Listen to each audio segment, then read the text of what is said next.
Hey, Dave Melinda here, Positive Polarity Podcast. Hope things are going awesome for you. I got a tough question to start out this week, and it's geared at a leader, but it's also definitely geared at the team. And to the leader, the question is, how connected are you to your team?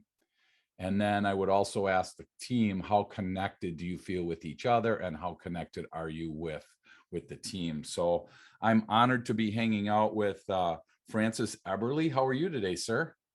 I'm well, and thank you for inviting me. I'm looking forward Awesome. to it. Absolutely. So you're senior leadership and organizational advisor for an awesome company, and it's Price Associates. So tell me, what is a senior leadership and organizational advisor do on a day-to-day basis? Yeah, it's a great question. Well, what I really do is work with individuals usually in a coaching environment to help them think about who they are. And also, and I'll talk more about it, but what I like to say related to it is help them see things that they wouldn't ordinarily see themselves, Awesome. Yeah. to help So them get better. like a And the blind same, spot type, thing? well, it could be a block. It could be frustration they have, either one-on-one or a team, and then try to help them work through it. Come And on, same with the Francis. organizations. Come on, Uh, Francis. We're entrepreneurs. We don't have any frustrations. You know that. Life is that's perfect, right? right. Right. Goes smoothly every day. Exactly. It's just smooth sailing. I mean, come on. So, well, thanks for hanging out. I got a ton of questions. I'm excited to understand, from your perspective and from your research, what a connected leader actually looks like. So why don't we start there? You use that word, you have a book, Connected Leadership. So, unpack that for us so that we get a better understanding of what that is. Okay, great. Thank you.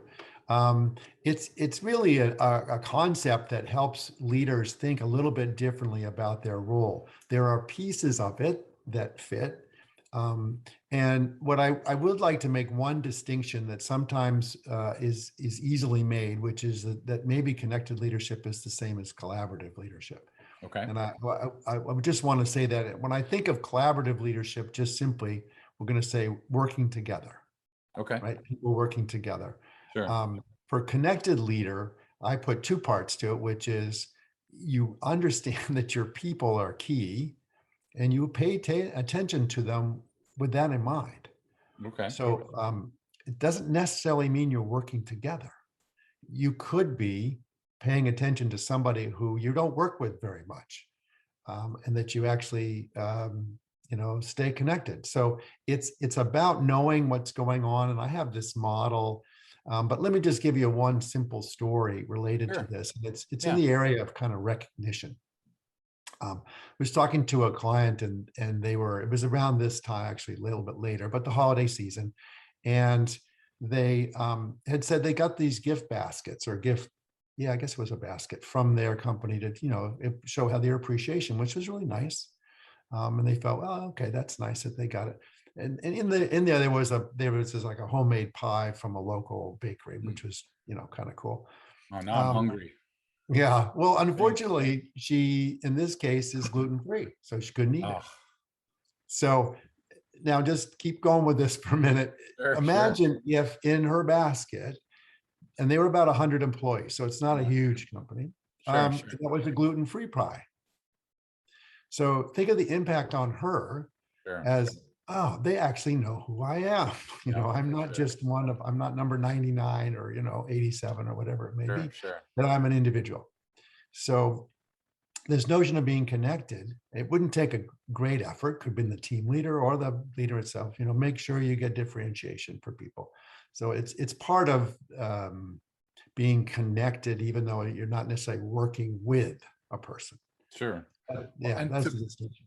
yeah, and on that story though, Francis, I mean, I almost see where that could do more harm than good, because she, in that case, feels probably neglected, feels unimportant. I mean, I don't know, obviously, but I'm just thinking from my perspective, it's interesting if you get something and you have no interest in it and they didn't do any of their homework on finding out whatever, if you're a vegetarian and they give you a big, meat selection or whatever, I totally get that.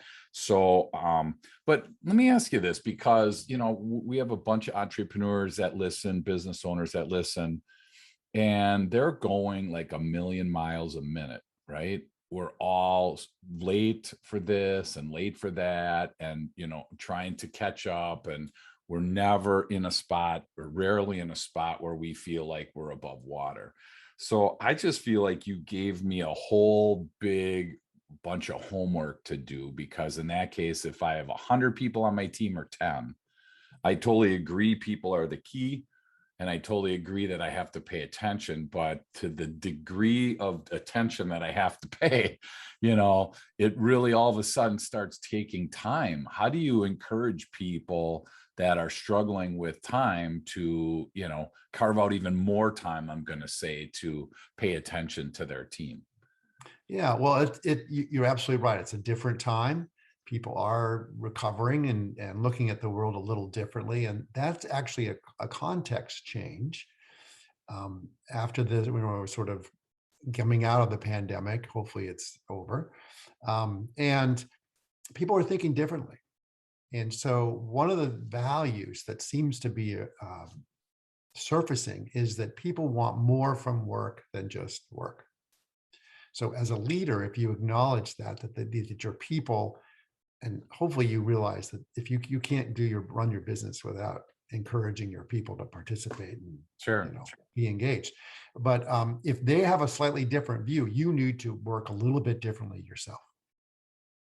And time is one of the things that all leaders have issues with and struggles with. I mean, I work with it too all the time. Sure. I have all these systems, but it is something that they all need to think about. And so a simple exercise I have that help people understand really what I'm talking about in the area of people, which is called Know Your People.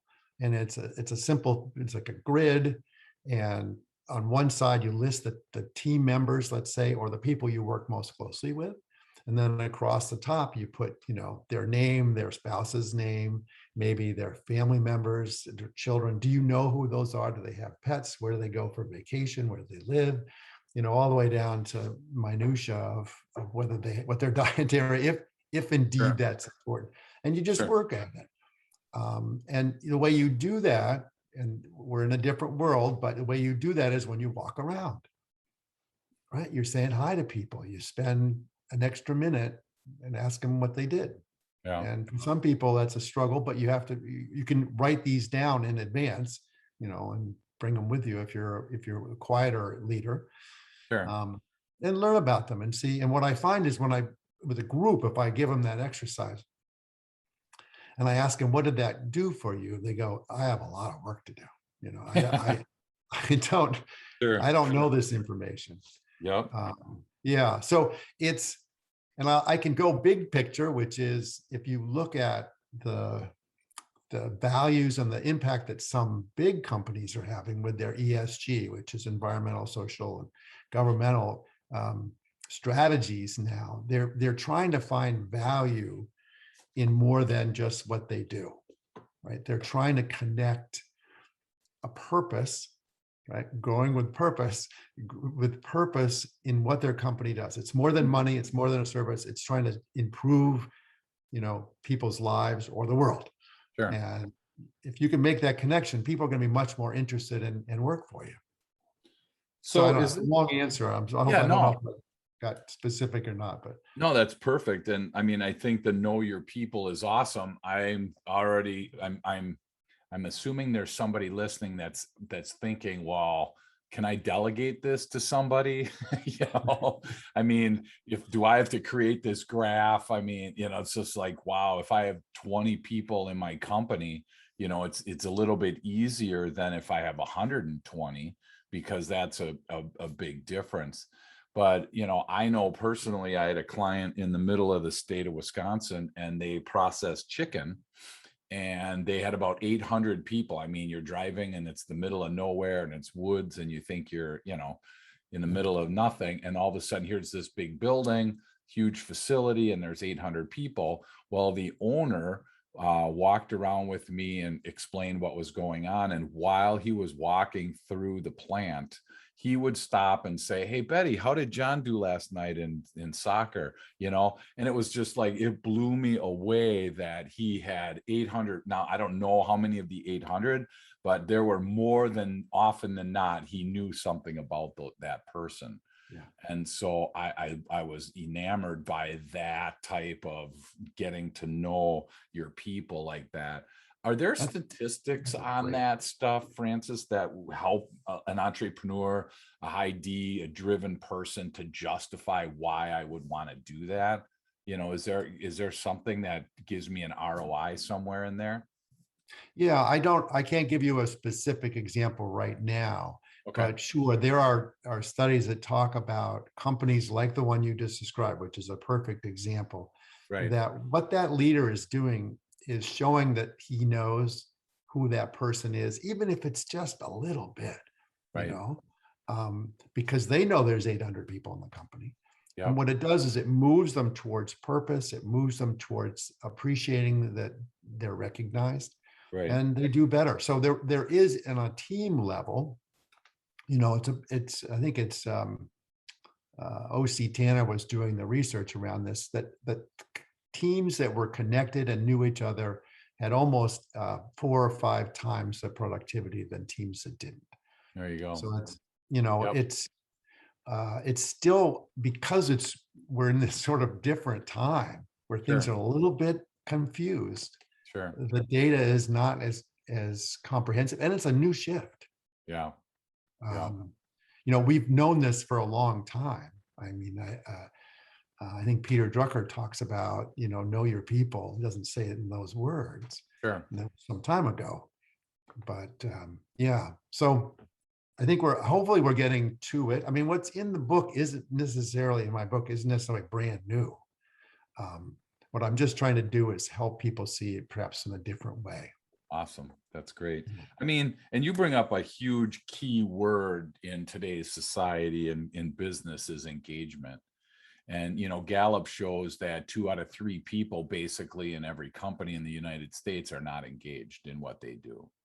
And I laugh at that. I don't know what your experience is on that, Francis, but I laugh because every time I bring that statistic up, whether I'm speaking, whether I'm traveling, whether I'm training, whatever, I talk about that 2 out of 3 people. Do you know that 2 out of 3 people in your organization right now are not engaged? I've yet to have somebody go, "Yep, I believe that." I mean, every leader's like, "Oh, well, that's not me." So I don't know if it's like a blind spot that everybody has or what, but the statistics somewhere, there's people that aren't engaged. And my question to you is, does connection equal engagement in that sense? Does that really kind of make it the more connected I am with my team, the higher likelihood they're going to be engaged in what they're doing? Yeah, that's a great question. And I can see this little formula here when you use equal. And I'm not sure I'm there yet, but I think what you will see in terms of the research is that the teams or companies where people are connected, that they're more engaged in their work. Um, and it I'd love to be able to say that, but I think what you're asking about is, does the leader know their people well enough and what they're thinking, and do they get feedback? And that's a whole nother area that we could explore. It's in part of Sure. the model. It has to do with what I call attention. But we sometimes get feedback, but we don't always get feedback. And it's usually, if you do as a leader, you're getting a 360 or something where you're sort of being analyzed. And if you're open-minded, and there are some companies now that are doing this, they talk about mistake resumes, where the leader is saying, okay, what are the things that are going wrong? What am I doing wrong? And then collects it and then shares that with the whole company and says, look, this is where I screwed up.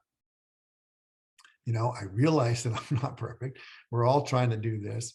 And there Yeah. are people who now purposely do that. So that's being, open, and what a lot of leaders don't get that. They aren't asking for that specific feedback. and that's again, we could explore that, but we usually say, how am I doing? And people, Right. oh, yeah, you're doing Yeah. fine. Yeah. No, how am Well, I doing on my presentation skills on talking about data? Right. And they go, yeah. well, you really screwed that up. But I Yeah. mean, be able to be really specific.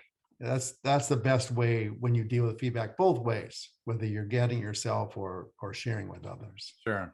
Well, and I think more and more I'm hearing on even on my show, we're hearing vulnerability as becoming a more and more important, part of leadership.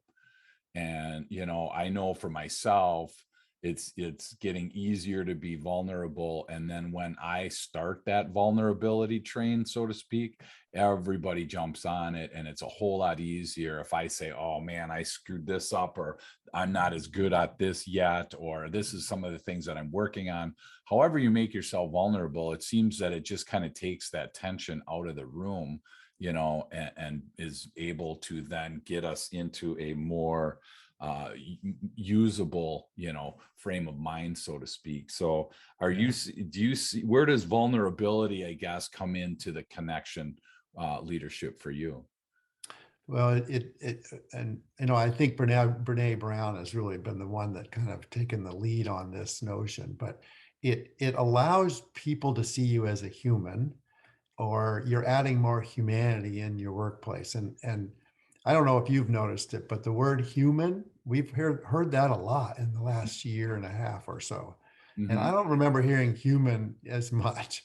And so there's this thing going on in people's heads that has changed, and whether they're home more or whether they're missing the connection as we're doing here because we're on video, Right. um, the one-on-one. And so I think if you admit mistakes or errors, it makes you seem more human, and therefore you're more similar to your worker, or your employee. And Yeah. it's not that um, uh, leader up on the hill, that it's invulnerable. That, yeah, you do make mistakes. um, I love this notion of, and I can't imagine, I'm trying to remember exactly who it is, and if I think of it, I'll say it, but that they do this every week. They do this sharing of what the CEO was doing wrong. And it might be Brene Brown, but Yeah. and then they say, okay, so what are we going to do? How are we going to fix it? How am I going to Sure. fix it? Anyway, yeah. So I'm going to challenge that for a second and get your opinion, because if I was on a team and every week the CEO was saying some of the things that they're struggling with, something in the back of my mind starts saying, am I like in the right place here? I mean, is this place going in the right direction? Is it led by, the right people? I mean, it's sad in our government today. Personally, I never hear anybody say, oh my gosh, I made a mistake. It's always deflect and blame somebody else, right? So there's that extreme where no one takes any responsibility and we just push it on to other people.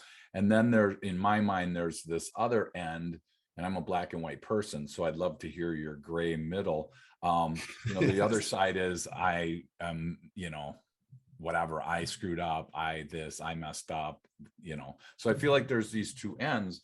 How do I like follow a leader that's vulnerable? I mean, there has to be a strength component to that, I would think, somewhere, correct? Yes.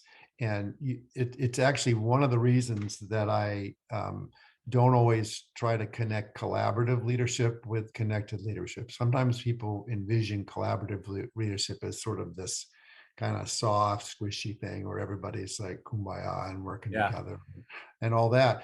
And it as a leader, you have multiple roles.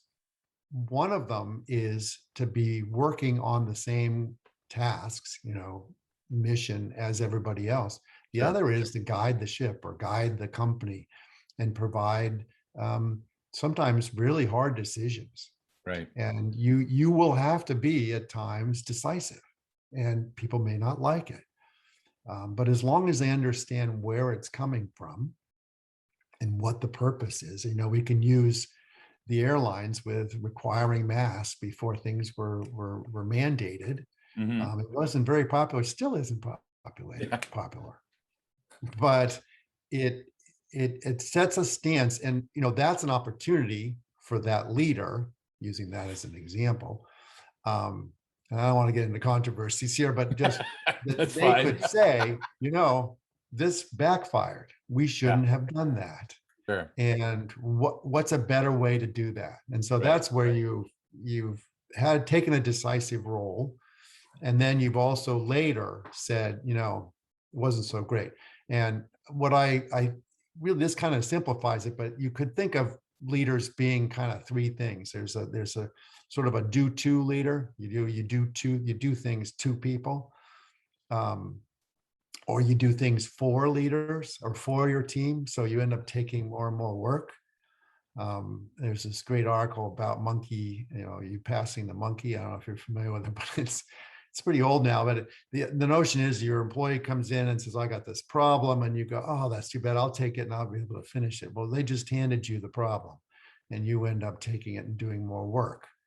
And those are the people that are really stressed out because they're doing work for people. Sure. And then there's doing with, and that's saying, okay, this is a problem we need to work on. So, yeah. Sure.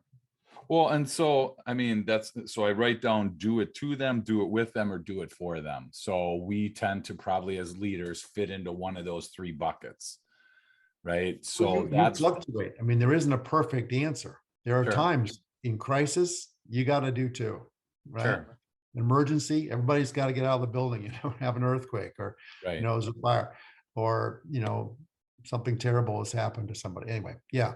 Other times it's do it. Okay. So, I mean, so let's say that we have somebody listening that's like, wow, I really haven't had the connection to my team that I need. I really want to work on improving that connection. What tools do you use to get to know your people? I mean, do you start with like a DISC assessment to get to know people? What tools do you use for your, what suggestions do you have for the people listening that would be like, yeah, you know what, I think I need this. I want more engagement.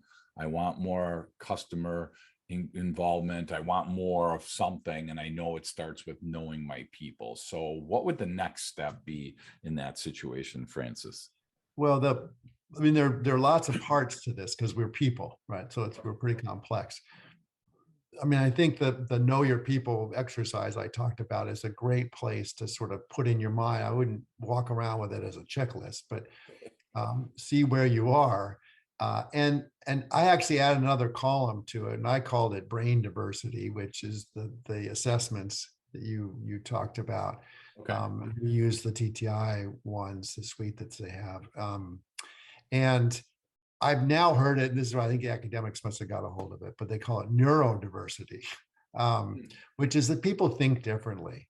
So you can connect to them as an individual, but also what are their talents? What are they really good at? And again, we can use lots of words, but you can empower them based on what they're good at. If they're really precise and exact and really want to make sure there's the right answer, there are roles for those people, whether it's, in accounting, or whether it's, keeping track of revenues, or engineers, right? Mhm. We think about bringing people in for certain kinds of expertise, and Sure. you may not have them in that role all the time, Sure. but you can bring them in. So it's a little more fluid. But if you know what they're really good at and you use them for those things, they're going to really advance and feel excited about, because they're good at it.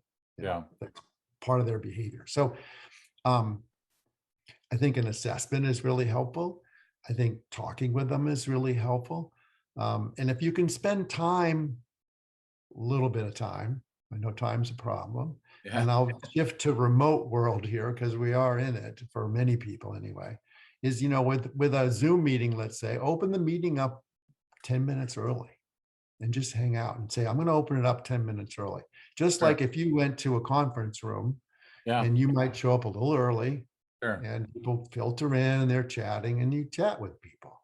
Wow. Same at the other end. I mean, it's not big. I mean, if you can cut your hour meeting that you set perhaps to 45 minutes, Sure. then you've got your last 15 minutes to Sure. do that chitter chatter and be purposeful. I mean, make sure you engaged and don't sit there and look at, Yeah.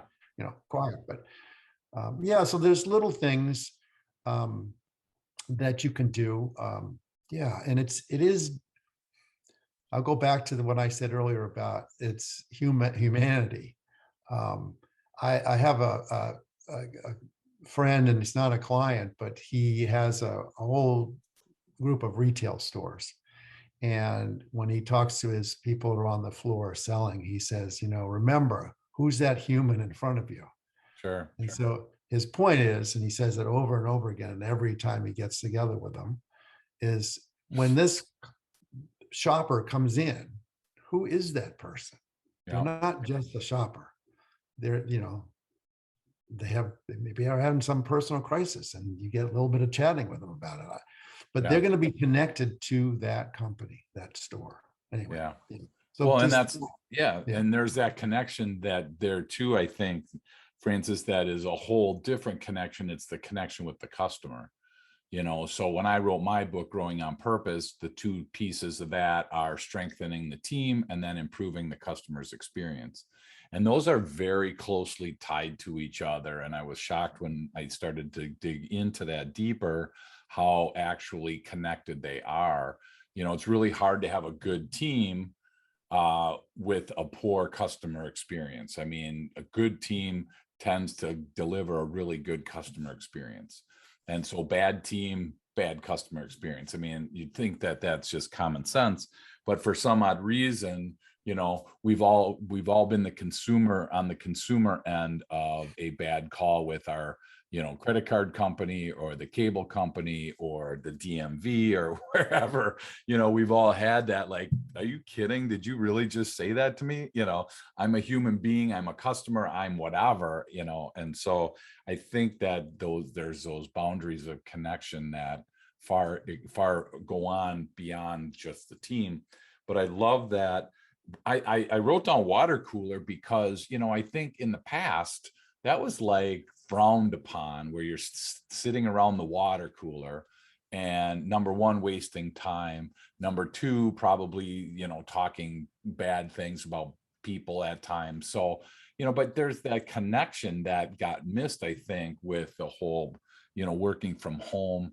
And as much as you want to think that Zoom can fix that, it really can't. I mean, it can get you closer, but there is a need for connection. Do you tend to find that in an assessment? Do you tend to find out what people's connection is? I mean, are they aware of their own connection, I guess, is really the need for it. That's, I guess, what the question that I wanted to ask. yeah, it's a good question, and we are getting in an area where you're trying to figure out what's going on in someone's head. Yeah. I think that we've been through a rough time, and I think that has caused a shift, and it may, for some people, it's larger than others, and um, we've seen the results in people leaving work, leaving their jobs. Um, but I'm not sure that they know it or recognize it, but I think when they're there, they really appreciate it. So Sure. I don't know if you've had this experience. Like last night, I went to this gathering of people. It was a chamber thing, and there, it was the first time a lot of those people had met face to face. And it's Sure. like, oh Sure. my God, there you are. I can recognize you. Yeah. Um, and I saw someone with a mask on. I didn't recognize them because I'm used to seeing them like this. So Sure. it's part of who we are as people. Is we are social, Yep. and even those people who are not overly social, but we do like to be in other contact with people. And there are studies on animal behavior where it's monkeys in this case, where they would touch monkeys and others they wouldn't, and those that didn't get touched regressed horribly. Mm. I mean, it's not a very pleasant thing to think about, but Sure. um, so we are social. So having those connections, and we've been through a rough time, the pandemic. We're still kind of dealing with that. Hmm. And then we can throw into some of the social or cultural movements Sure. and occurrences. So Me Too, Black Lives Sure. Matter, depending on where you are. Um, the election, that all these things are still kind of in people's heads, depending on who they are and what they're thinking. Sure. And so if you want employees that are with you, you need to know where they are so you know where to connect. Gotcha. And then I'll throw in one more just for fun, because Yeah.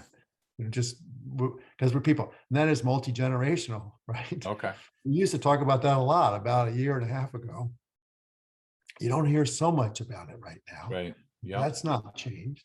There are a lot of more younger people moving into leadership roles, and trying to understand what their role is. So Sure. there's a lot of, yeah, stuff going on. So just keep it simple, connect, find out who they are, what's going on in their life, you know, where they going this weekend, that kind of stuff. Yeah. Well, and Homework. I think it from the disc perspective, from the personality and the behavioral side, that question of what do you got going this weekend is really comes natural to some, Yeah. people. Some personalities are like all over that. I mean, we've all had that where, somebody said, hey, Francis, what'd you do this weekend? And, Francis starts on Friday night and talks all about Friday night. And he talks about Saturday, and 95 seconds later, he's into Sunday. And before you know it, 2.5 minutes have passed. And, Francis is excited because he just shared, his whole weekend. And Francis says, Dave, what'd you do? And I go, nothing. There's a total disconnect there. So if that's you as the leader and your propensity is to just kind of fly by and not make those stops, I think that's what, a lot of what the Connected Leadership book talks about, a lot about what, Francis is sharing here is, take that extra time to do it. And I know that time is a challenge. But I think that it was interesting what he said, and I don't want to gloss over that, because if you have an hour meeting set, and I mean, we all have been in meetings that could go from an hour to 45 minutes without any real, compromise of quality, and the same amount of things get done.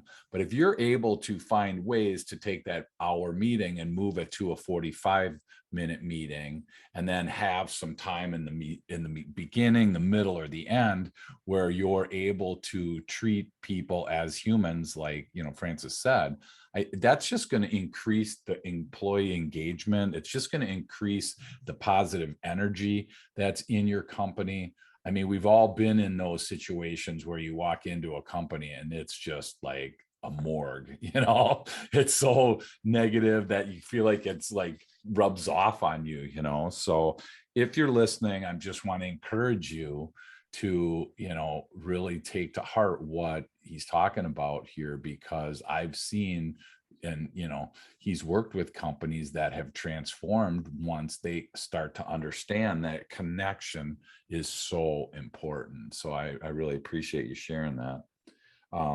As we start to come in for a landing today, I just want to ask you, about you. So you have a PhD, and so I'm just curious from that perspective, is connection, did you find something like a hidden in the rough somewhere that was like, oh my gosh, I never knew that? Was there some little gem, that you found that you could share with us that you learned in your research about connection? I'll try to keep it small and a gem. I mean, If it's a big day, if it's big one, that's cool too. well, it's for me, it's been a lifelong journey, if you will. I mean, Sure. I've had 4 leadership roles where I was running things, Okay. and uh, the successes in those environments, those places, companies and organizations, the big successes were ones where people were connected and working together. Sometimes they were external and sometimes they were internal, Okay. but they had these pieces. Purpose was one. That's a very important one. There's a nuance to it now, but the people were the other, and being really explicit about what your role is and what your expertise. So in some cases they were large, you could call them partnerships. So I had, I can't imagine doing this today, but there were 7 university campuses that were working together on the same project, and they never worked with each other before. Hmm. And I was representing this small organization of, like we had 25 people. Sure. And they were really energized and working together, but they had not talked to each other.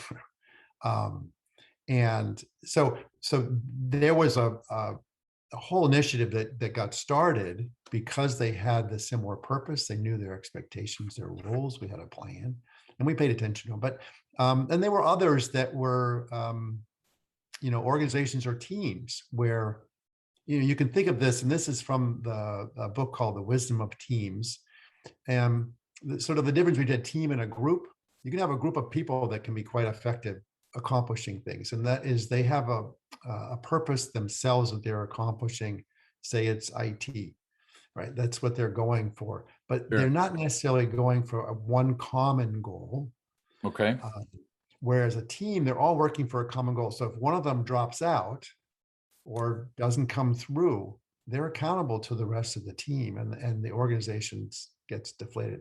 And a poor team actually is not going to do very well. A poor group is not going to do very well. You can have a good group, but they're pursuing slightly different goals. They're not quite as aligned, and be better than a bad team. Sure. So yeah, I don't know. It's a long way around your question, but the point is that having people understand what they're doing and why they're doing it is really key. Well, and that's a great point. It's hard for the average worker. I think in the research that I did, I realized that there were a lot of people. There are a lot of people that don't know why they're in a job. Yeah. I asked somebody, I asked people, and this question all the time is, what motivates you at your job? Why are you there? And I get answers like, I'm here for the benefits, I'm here for the paycheck, the bank is making me be here. I get these answers, and I don't know if they're serious, but I would hate for that to be your sole purpose for, showing up at work every day, is to pay a bill, to, provide, some kind of compensation. I mean, when there's not, a vision that you're part of, or there's not some, when you're not trying to be part of a greater good or whatever it is, it's really, I think it's got to be really demoralizing to be stuck in that spot. It's you open this with the Gallup data, right? So Yep. that person is not engaged. They're working, they're Right. being, they're doing things to help. Yep. Yep. They're just not on it. They're Absolutely. there, but yeah. And I And think yeah, I like the analogy of, I think myself of a shepherd, and I think of that, how well they know their sheep, how well they understand, the food that they need, the environment they need, how well they interact with each other. I mean, that shepherd knows everything about that sheep. And when the sheep struggles, it tends to be because the shepherd didn't do something right, didn't pay attention. So that's where I look at leaders and say, hey, think of your team as, again, not sheep in a negative way, in a positive way, that you're the shepherd and you're responsible for their well-being, you're responsible for their environment, you're responsible for a lot, whether you want to be or not. That's the thing. It's just because you take the hands-off approach and say, what, it's on them. That's why we have 2 out of 3 people not engaged. That's why we have this, 3 out of 4 people leave because of a bad leader. I mean, we have these just atrocious statistics that we really want to work towards flipping around, so that when you show up every morning, and again, I get there's mornings you don't want to work, but the vast majority of days, I'm hoping that people want to be there. They feel like they get to be there. It's not like I have to be here, I get to be here. So and some of it's just awareness about them. I have a client now that we're working with that someone in the group said, I don't really like my job that much. yeah. And I could have said, "Oh my God, what are you doing here?" Right? He's on the team, and Sure. so Yep. we're working through it. But Yep. he's starting to realize he knows what his role is now. He's understanding better about his expectations, and he's actually showing up in these gatherings much more energized. He's Good. still not like on it, but he's Yep. anyway. So it is a challenge, and I think your focus around purpose is really the ground. It's the grounding for Sure. everything. Yep. Uh, but there are all these little parts, and hopefully I was able to give you some specifics because it is Yeah. kind of a big idea. Oh, Um, absolutely. Yeah, no, absolutely. And that's where I think we're, as we land the plane today, for the people that are listening, I want to make sure that there are people out there to come alongside of you, and like in Francis's case, he's an advisor that will definitely be able to help you better understand what connected leadership means. He's got the Connected Leadership book. There's plenty of opportunities to be able to reach out. So I always encourage people every week that if, rather than just jump onto the next podcast, rather than just, go about your day, there was one or two things that we talked about today that really probably resonated with you. And I just want to encourage you, I want to challenge you to don't just move on until you've addressed something that, is like, wow, I want to learn more about fill in the blank.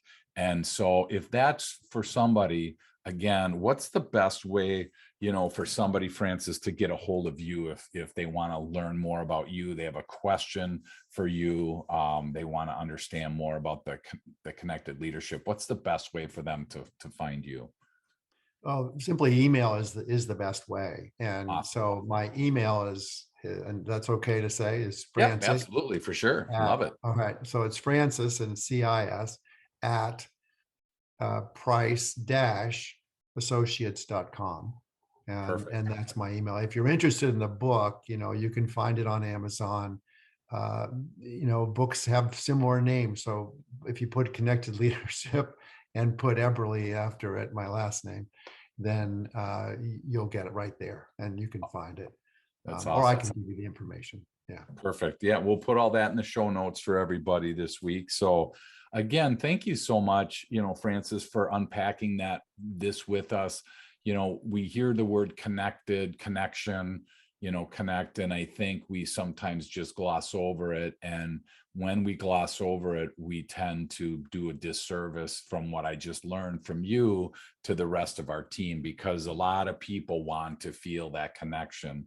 And if they don't feel that connection to the team, if they don't feel that connection to the leader, I think that that's where the potential for disengagement is going to be. So I appreciate you sharing everything. And, again, if you're listening, just do yourself a favor and reach out to Francis, jump on the website, it's price-associates.com, and just, there's some good information there for you, get you started. But again, if there's something that you need from Francis, please reach out to him. So thank you so much for unpacking this week with us, and look forward to seeing you at the TTI convention in spring, or in January. So I'll make sure and find you. So and personally, thank you again for the time and the energy that you put into it this week. Well, I'll also look for you, but thank you for the opportunity here. And I think we have a common mind around some of this, that it's really very important to pay attention to what's going on. So, yeah. Absolutely. Because if we don't pay attention to what's going on, it still goes on. And if you don't pay attention to your team and your team's not around, you can't get mad at Francis or I, because we at least pointed you in the right direction of, hey, think about these people, know your team. So that's the advice this week, is know your team. And if you want to learn more about that, again, Connected Leadership book, and reach out to Francis. So until next week, go ahead, and I challenge you to know your people.